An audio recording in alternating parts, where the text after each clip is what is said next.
Hello my dear friends, welcome to S class education. So आज आपण सुरू करणार आहोत 9th स्टँडर्ड हिस्ट्री. त्याच्यामध्ये एकूण 10 चॅप्टर्स आहेत आणि खूप बेसिक हिस्ट्री आहे. इंडिया आफ्टर इंडिपेंडन्स म्हणजेच 1961 पासून 2000 पर्यंत इंडिया कसं होतं या सगळ्याबद्दल आपल्याला इन्फॉर्मेशन पाहायची आहे. ऑलरेडी 8th स्टँडर्ड मध्ये आपण प्री इंडिपेंडन्स कसं होतं किंवा त्याच्याही आधीचा काळ कसा होता हा सगळा बघितलेला आहे. So let us start with sources of history. याच्या आधी आपण खूपदा हा चॅप्टर पाहिलाय. सोर्सेस ऑफ हिस्ट्री काय आहेत, कसे आहेत, सगळ्यांना माहिती आहे. खूप नवीन असं काही या चॅप्टर मध्ये नसणार आहे. सो खूप इझी आणि बेसिक चॅप्टर आहे. Let us start. Till now we have studied the history of ancient, medieval and modern India. So ancient इंडियामध्ये आपण काय पाहिलं होतं? हरप्पन संस्कृती असेल, इंडस व्हॅली सिव्हिलायझेशन असेल, मोहेंजोदडो असेल किंवा महाजनपदाज असतील, सम्राट अशोक, चंद्रगुप्त मौर्य, महाजनपदाज, हे सगळं आपण एन्शियंट मध्ये पाहिलं होतं. त्यानंतर we started with medieval, modern आणि आताही आपण अजून तेच पुढे पोस्ट इंडिपेंडन्स कव्हर करणार आहोत. This year we have to study the history of India in the post independence era.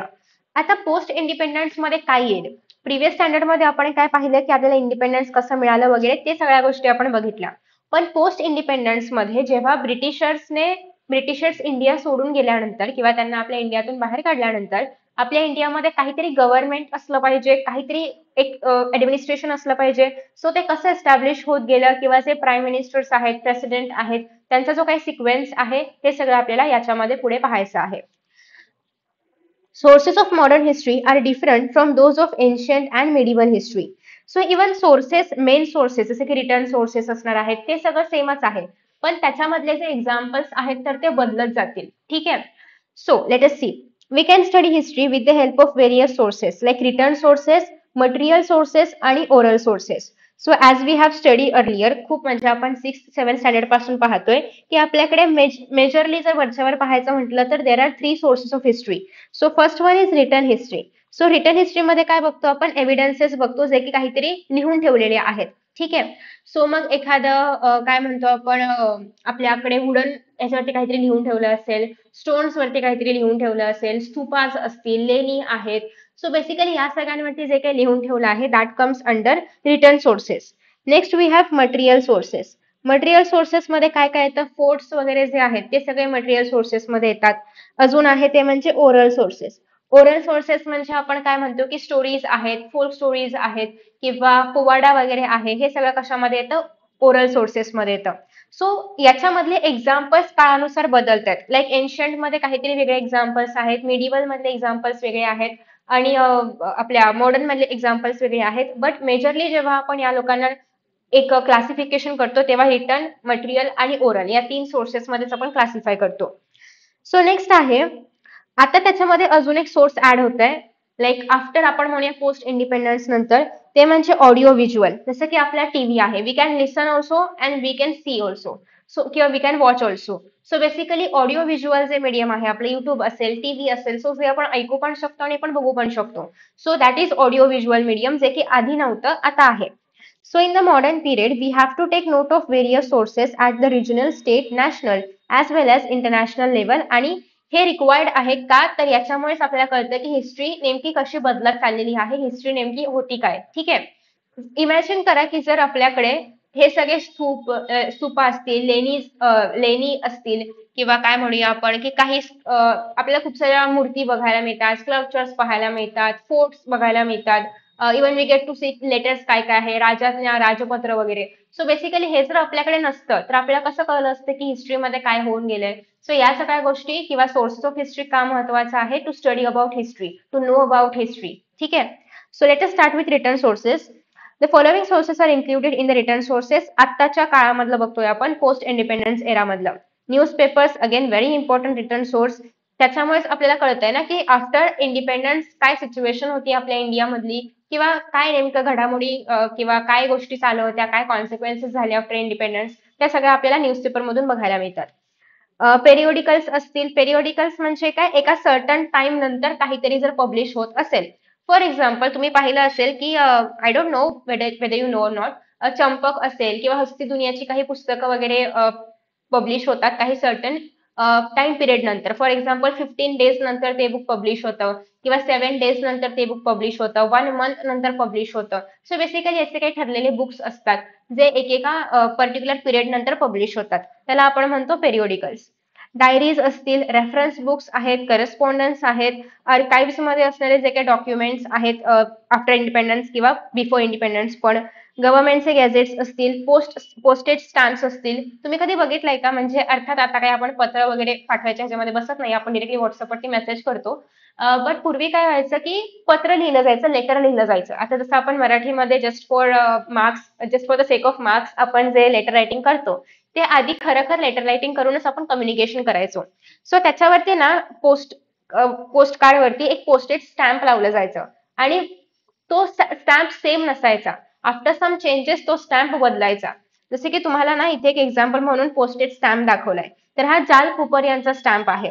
तर अशाच पद्धतीने ना वेगवेगळ्या प्रकारचे स्टॅम्प्स असायचे की जे त्या सिच्युएशन मध्ये घडलं असेल किंवा त्या पर्टिक्युलर पिरियड मध्ये काहीतरी नवीन घडलं असेल तर त्यानुसार ते स्टॅम्प बनायचं. ठीक आहे. फॉर एक्झाम्पल कुठला तरी महान व्यक्ती आहे, त्यांची पुण्यतिथी असेल, त्यांचा जन्मदिवस आहे किंवा एखाद्या पर्टिक्युलर घटनेला काहीतरी 100 इयर्स कंप्लीट झाले, 50 इयर्स कंप्लीट झाले, एखाद्या कंपनीला कंप्लीट झाले असतील, ती खूप मोठी कंपनी असेल इंडियामधली.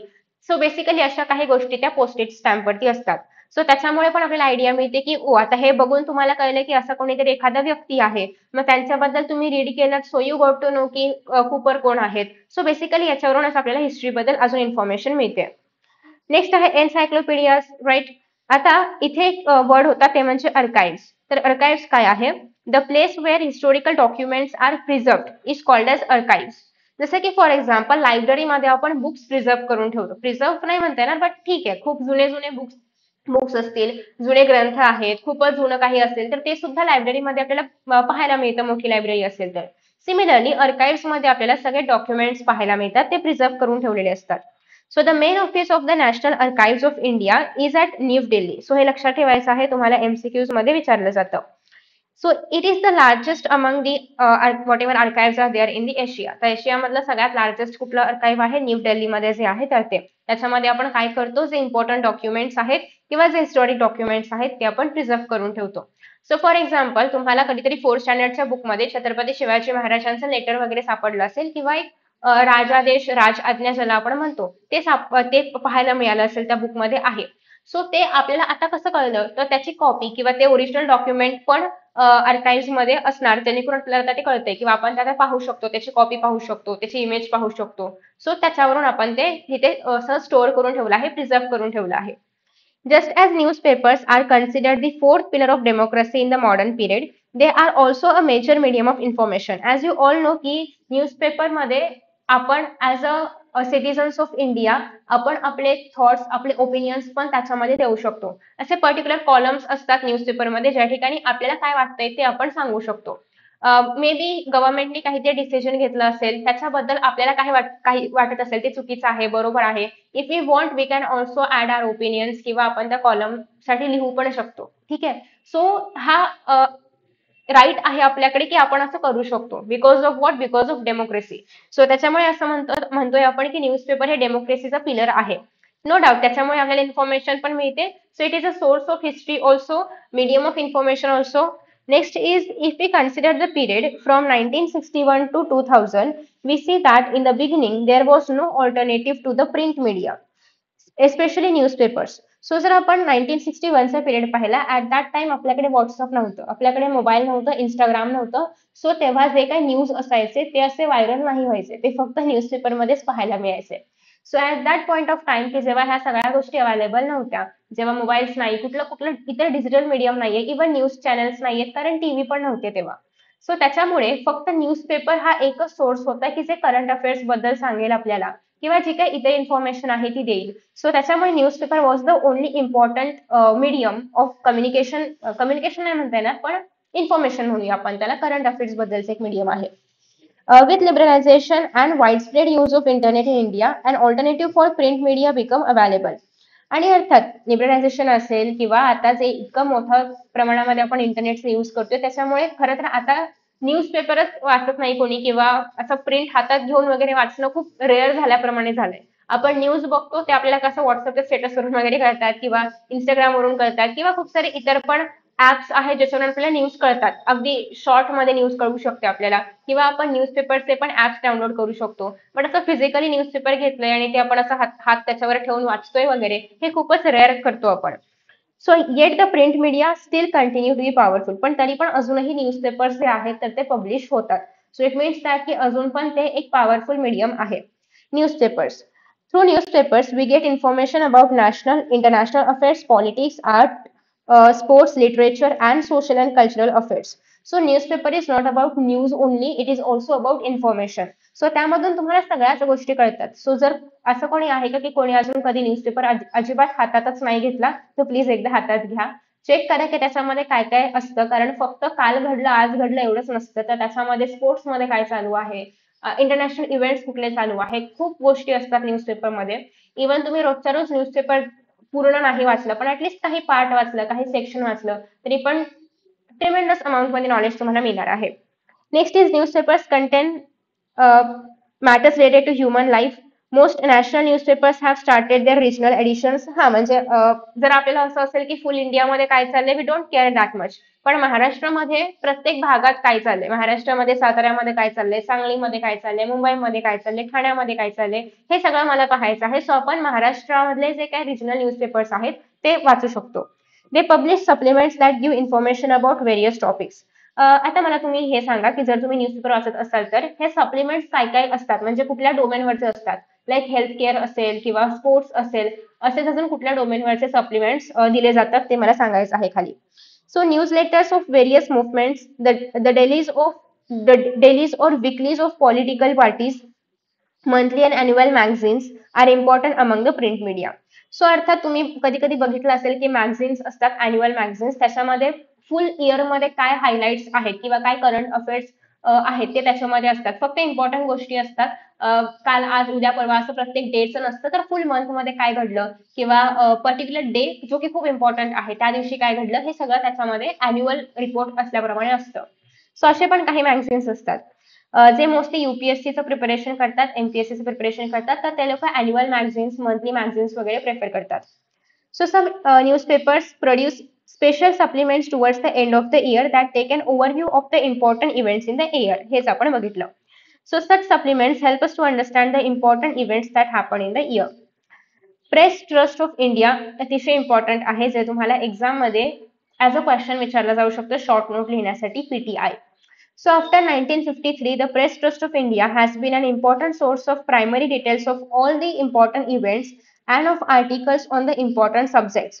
सो बेसिकली 1953 मध्ये एस्टॅब्लिश झालं होतं आणि जे पण सगळे इव्हेंट्स, जे पण इम्पॉर्टंट इव्हेंट्स होतात, जे पण इम्पॉर्टंट सब्जेक्ट्स आहेत, डोमेन्स आहेत, त्या सगळ्याबद्दल इन्फॉर्मेशन इथे जी आहे तर ती असते. So press trust of India has provided reports आहेत, फोटोग्राफ्स आहेत, आर्टिकल्स आहेत, फायनान्शियल, सायंटिफिक इश्यूज, कुठलं पण म्हणजे वेगवेगळ्या डोमेन मधले न्यूजपेपरला सप्लाय करायचं किंवा सप्लाय म्हणजे प्रोव्हाइड करायचं काम करतात. So PTI has now started its online service. During 1990s, PTI started using the satellite broadcast technology instead of teleprinters to send news all over the country. And this material is important for writing the history of modern India. आणि याच्यामधून जे काय material आपल्याला मिळालं, जे पण articles मिळाले, जे पण न्यूज रिपोर्ट्स मिळाले ते खूप इम्पॉर्टंट आहेत, कारण इट्स फ्रॉम 1953 ना. सो पोस्ट इंडिपेंडन्स मध्ये काय काय झालं हे सगळ्याच्या गोष्टी आपल्याला इथून कळू शकतात. So do you know, among the print media, the information contained in the annual issues of the publication division of the government of India is authentic and trustworthy.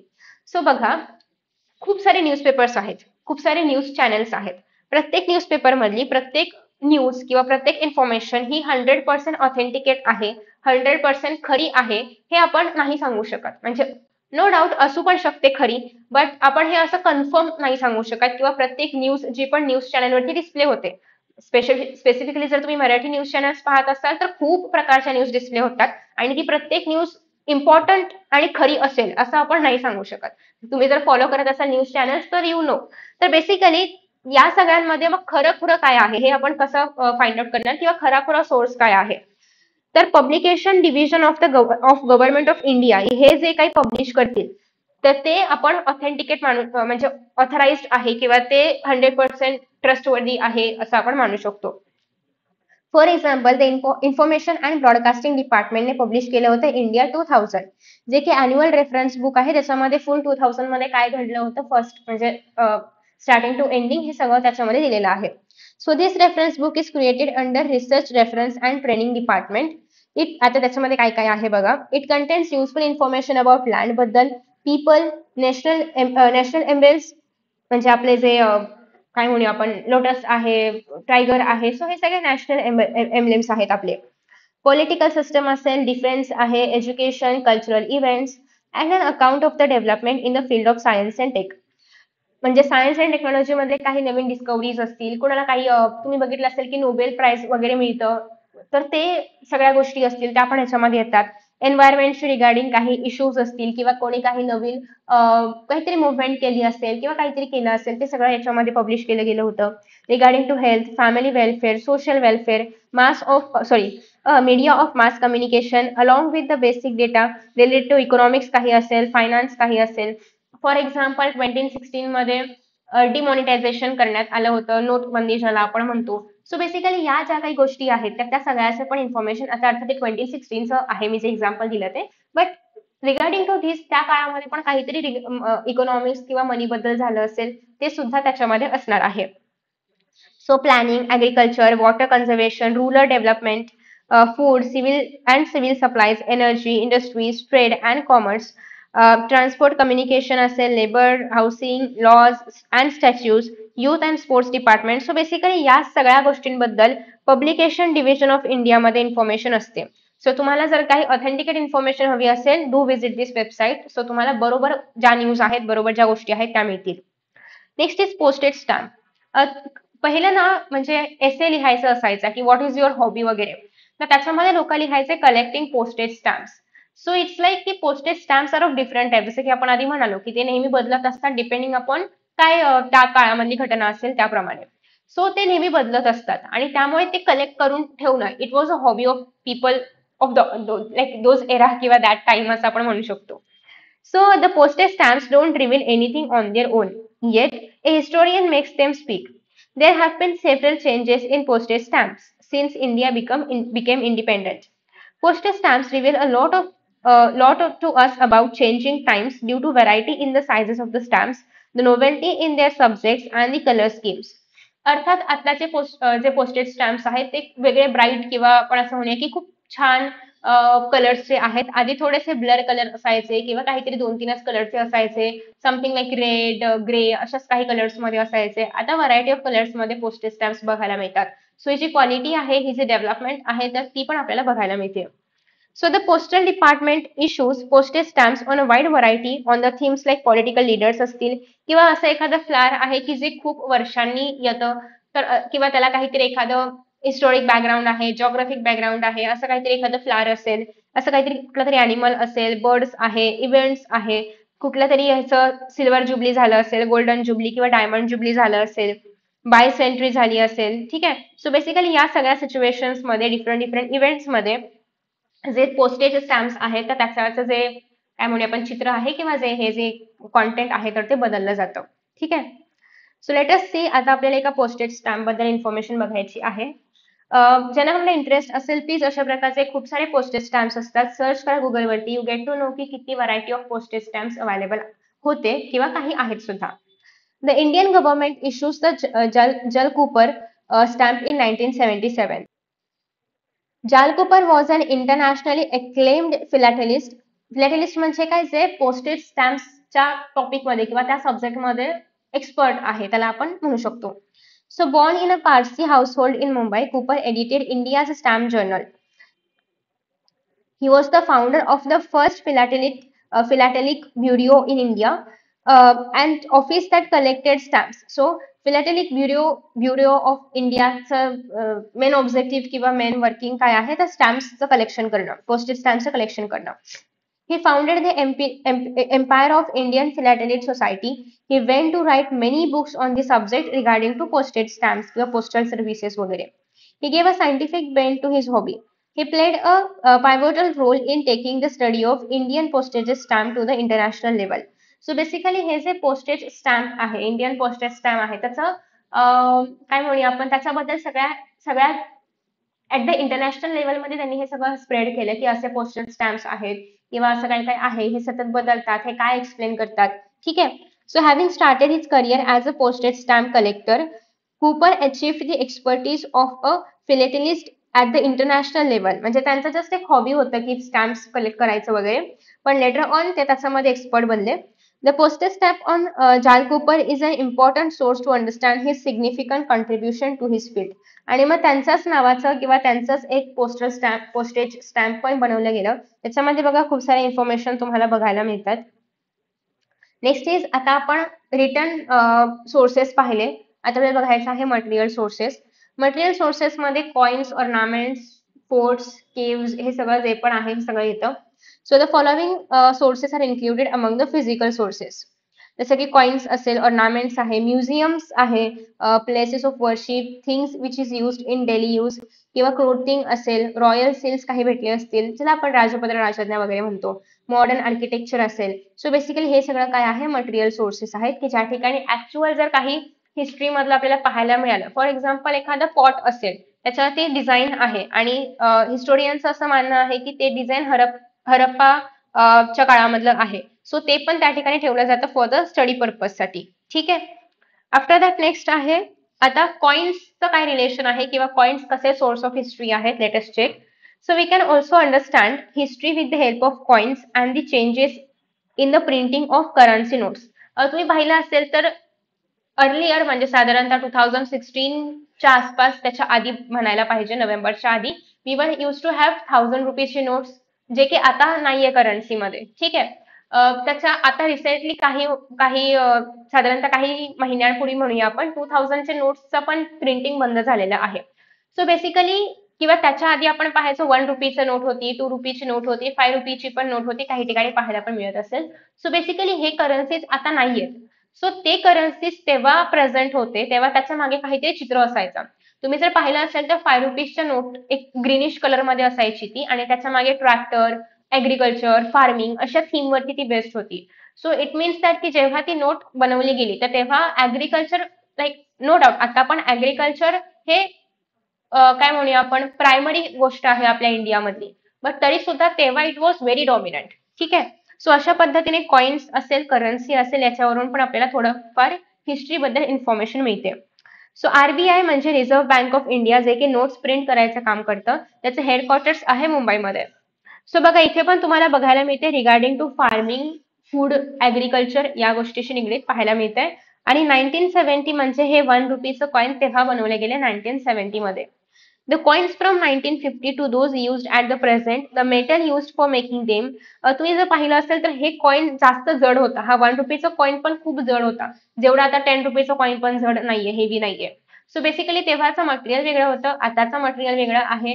तेव्हाचा शेप, आता 1 रुपीचं कॉइन पण केवढं मोठं होतं, आता 1 रुपीचं कॉइन एवढं झालेलं आहे. ठीक आहे. सो इट्स लाईक की शेप मध्ये बदल झाला, डिझाईन मध्ये बदल झाला, मटेरियल मध्ये बदल झाला. ठीक आहे. So the diversity of subjects on them together help us to understand the important contemporary issues in India. म्हणजे त्या कॉइनच्या आधारे आपल्याला समजतं की त्या काळामध्ये काय इश्यू होता इंडियामध्ये किंवा काय इव्हेंट्स होते इंडियामध्ये. So coins to convey the message of population control and coins communicating the importance of agriculture and farming. तर अशा पद्धतीने करन्सीचं पण युज केलं जायचं. आणि इव्हन आता पण आपल्याला कळतं की तेव्हा 1970s मध्ये this was important thing.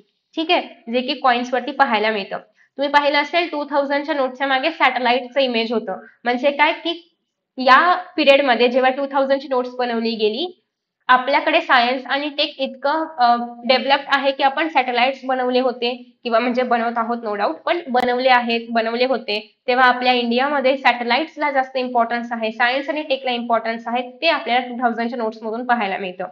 Even आपण पाहतो की सांचीचं स्तूप असेल, हम्पीचं हे असेल, तर ते सुद्धा करन्सीच्या मागे प्रेझेंट आहे.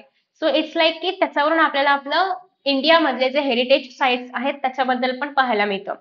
Next is museum. All states of India have museums. कोणीतरी कधीतरी म्युझियम मध्ये गेलं असेल, नसेल गेला तर प्लीज व्हिजिट करा. Museums are such a nice source of information to know about history, to get like a brief information about our own heritage, our own culture. खूप इम्पॉर्टंट आहे म्युझियमला व्हिजिट करणं. सो मग ते आर्टचं म्युझियम असेल, ते काही historic वस्तूंचं म्युझियम असेल, कशाचं पण म्युझियम असेल, जस्ट एकदा व्हिजिट करून या. So that depict the characteristic and display the cultural and social heritage of the state. They enable us to understand history. Like for example, Chhatrapati Shivaji Maharaj museum आहे मुंबईमध्ये. Apart from government museums, like no doubt जर तुम्ही visit नसाल करू शकत तर तुम्ही blogs पहा, खूप सारे लोकांनी व्हिजिट करून त्याचे व्हिडिओज बनवून टाकलेले आहेत, ते तरी ऍटलीस्ट पहा, सो दॅट तुम्हाला कळेल की नेमकं काय असतं म्युझियम मध्ये. ठीक आहे. सो नाव इट्स लाईक तुम्हाला प्रत्येक ठिकाणी जायलाच पाहिजे असं नाहीये. तुम्ही युट्यूबवरती सर्च करा, तुम्ही गुगलवरती सर्च करा, तुम्हाला फोटोज मिळतील, व्हिडिओज मिळतील. People are like explaining in such a nice way की त्या ठिकाणी काय काय आहे. सो ते त्या गोष्टी तुम्ही रेफर करू शकता. Some private collectors also set up their own museums. Yes, आता कधी कधी असं असतं की मी तुम्हाला सांगितलं की पोस्टेज स्टॅम्प्स कलेक्ट करणं was hobby of some people. So मग त्यांच्याकडे खूप सारे पोस्टेज स्टॅम्प्स असतील किंवा त्यांच्याकडे नो डाऊट ओनली पोस्टेज स्टॅम्पच असेल, बरेच अजून पण गोष्टी असू शकतात. काही लोकांना कॉइन्स करन्सी जमा करायची पण हे असते, हॉबी असते. किंवा काहींकडे असं असतं की खूप अँटिक गोष्टी, हिस्ट्री मधल्या काहीतरी अँटिक वस्तू, अँटिक गोष्टी असतील, तर या स्वतःचं म्युझियम पण बनवू शकता. तुमच्याकडे पण अशा खूप वस्तू असतील, तुम्ही पण स्वतःचं म्युझियम वगैरे तयार करू शकता. So they are based on distinctive subjects, like coins वरती असेल, नोट्स आहे, लॅम्प्स आहे, नेट क्रॅकर्स आहे इन डिफरंट शेप्स, किंवा क्रिकेटचे इक्विपमेंट्स आहेत एक्सेट्रा. या सगळ्याचे पण म्युझियम्स असतात. Next is third source, that is oral source. So these sources include folk tales, folk songs, proverbs, ballads and ovies. मराठीमध्ये तुम्ही बऱ्याचशा ओव्या बघितल्या असतील. लाईक तुम्ही कधी बघितलंय का जात्यावरती दळण दळताना पूर्वीच्या बायका ओव्या वगैरे म्हणायच्या? नसेल ऐकली तर कुठली तरी एखादी ओवी ऐका. सावित्रीबाई फुले यांच्यावरती खूप साऱ्या ओव्या आहेत, तर त्या तुम्ही ऐकू शकता, किंवा इन जनरल पण खूप ओव्या आहेतच. बहिणाबाई चौधरी जर कोणाला माहिती असेल तर त्यांच्या पण खूप साऱ्या ओव्या आहेत, तर त्या पण एकदा बघू शकता. सो ऍक्टिव्हिटीज वर इन्स्पायर्ड बाय द पोवाडास. पोवाडा तर ऐकला असेल तुम्ही, छत्रपती शिवाजी महाराज किंवा अण्णाभाऊ साठे यांचे बरेचसे पोवाडे आहेत, शिवरायांवरती आहेत. इवन संभाजी महाराज असतील किंवा इतर सगळे जे पण हिस्ट्री मधले असे मेन प्रोमिनंट लीडर्स आहेत, सगळ्यांवरती काही काही पोवाडे तुम्हाला पाहायला मिळतील. सो ते तुम्ही एकदा ऐकू शकता. सो नेक्स्ट इज लोकशाहीर अण्णाभाऊ साठे अँड शाहीर अमर शेख. ड्युरिंग द संयुक्त महाराष्ट्र मुवमेंट त्यांनी खूप सारे पोवाडा केले होते. Next is audio-visual sources. Television, films, internet, these are what audio-visual sources, audio-visual media. So many domesticate and foreign TV channels also come under this head. For example, खूप सारे history channels आहेत, discovery channel असेल किंवा त्याच्याशी regarding कुठले channels आहेत. No doubt आता युट्यूबवरती तुम्हाला सगळंच बघायला मिळतं. सो बेसिकली हे सगळे ऑडिओ व्हिज्युअल सोर्सेस आहेत. Next is FTII, that is Film and Television Institute of India. The government of India started the Film and Television Institute of India at Pune in 1960. खूप important आहे, हे तुम्हाला MCQs मध्ये विचारलं जातं. याचं purpose हे होतं की पब्लिक एज्युकेशन प्रोव्हाइड करणं. सो एक असं इन्स्टिट्यूट आहे, an institute called Indian news review has produced various newsreels on important events. मग ते पॉलिटिक्स मधलं असेल, सोशल इश्यूज मध्ये आहे, आर्ट, स्पोर्ट्स, कल्चर, या सगळ्याबद्दल जे पण रिव्ह्यूज आहेत ते देणं, किंवा याच्याशी रिगार्डिंग काय चालू आहे इंडियामध्ये, स्पोर्ट्स बद्दल काय चालू आहे, कोणी मेडल मिळवलं असेल किंवा कसं काय, कुठले गेम्स आहेत, त्याच्यामध्ये इंडियाचं रँकिंग काय आहे, त्या सगळ्या गोष्टी. So this department has also produced various documentaries on prominent social leaders, on people who have made major contributions for the country. For example, आपण बघितलं होतं की ऑलिम्पिक्स मध्ये फर्स्ट जे आपलं गोल्ड मेडल आहे तर ते नीरज चोप्राने मिळवलं होतं. काय होतं ते, जॅव्हलिन थ्रो मध्ये, सॉरी मी ते शब्द विसरले. सो बेसिकली या ज्या काही गोष्टी आहेत त्या सगळ्या इथून आपल्याला मिळू शकतात. Next is okay, so these news releases and documentaries are useful for studying the history of modern India. Safety आयचा हा लोगो आहे अशा प्रकारचा. So till now we have seen some important sources for writing the history of modern India. So इथून पुढे आपण खूप सारी इन्फॉर्मेशन घेणार आहोत पोस्ट इंडिपेंडन्स. सो मग तुम्हाला असं वाटेल की ही इन्फॉर्मेशन कुठून आली, तर ती या सगळ्या सोर्सेस मधूनच मिळवली गेलेली आहे. सो दॅट्स वाय आपण आधी सोर्सेस ऑफ हिस्ट्री पाहिलं, सो दॅट नंतर असं क्वेश्चन नको यायला की हे कसं कळलं या पुस्तकवाल्यांना, तर त्यांना इथून कळलं. ठीक आहे. So, the times in the 21st century are changing so rapidly that even these sources will prove to be inadequate. म्हणजे आता टाइम इतकं बदलतंय की हे सगळे सोर्सेस पण कमी पडतायत, किंवा असं लाईक वी कॅन से की या सोर्सेस पेक्षा पण अजून काहीतरी पाहिजे आपल्याला हिस्ट्री लिहिण्यासाठी, समजून घेण्यासाठी. So however, new sources are coming forth. For example, during the transformation from landline telephones to cell phone, a gadget called as pager was there, जे की communication साठी वापरलं जायचं. म्हणजे आधी आपल्याकडे लँडलाईन असायचे, आपण घेऊन नाही फिरू शकायचो ना लँडलाईन, ते घरामध्ये असायचे. पण पेजर सारखा एक डिव्हाइस आहे की जे आपण सेलफोन सारखं घेऊन जाऊ शकायचो. त्याच्यावरती मेसेज किंवा कॉल्स वगैरे अवेलेबल होतं, बट ते सेलफोन इतकं ऍडव्हान्स पण नव्हतं. पण ते खूप वर्ष नाही चाललं, कारण त्यानंतर लगेचच सेलफोन्स आले आणि सेलफोन्सवर मोर कन्व्हिनियंट अँड पेजर, त्याच्यामुळे लोकांनी प्रेफर केलं सेलफोन्स यूज करणं. But it died out as quickly as it had come up. पण जितका फास्ट पेजर आलं होतं तितक्याच फास्ट ते निघून पण गेलं. The huge amount of information available on the internet is used for studying history, but the truth and authenticity of this information needs to be verified. No doubt आपल्याकडे आता like tremendous amount मध्ये information available आहे, Wikipedia आहे, फुल internet आहे, फुल chat GPT, सगळं सगळं available आहे.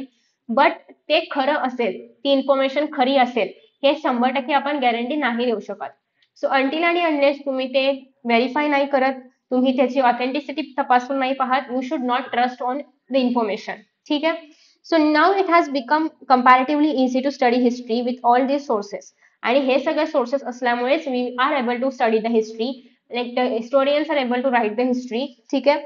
So next is, and these sources are from the contemporary period, they are easily available, and since a subject like history touches all the aspects of our lives, efforts for preservation of such sources are made at all levels. So history is not like फक्त history साठी नाहीये. There is also history of science, there is also history of management, there is also history of other subjects. So प्रत्येक सब्जेक्टचं काहीतरी history असतं, त्याच्यामुळे आपल्याकडे हे जे एव्हिडन्सेस आहेत, जे सोर्सेस आहेत, ते प्रिझर्व करून ठेवायचं आहे. कारण हे गेले तर दुसरं सोर्स नाही आपल्याकडे.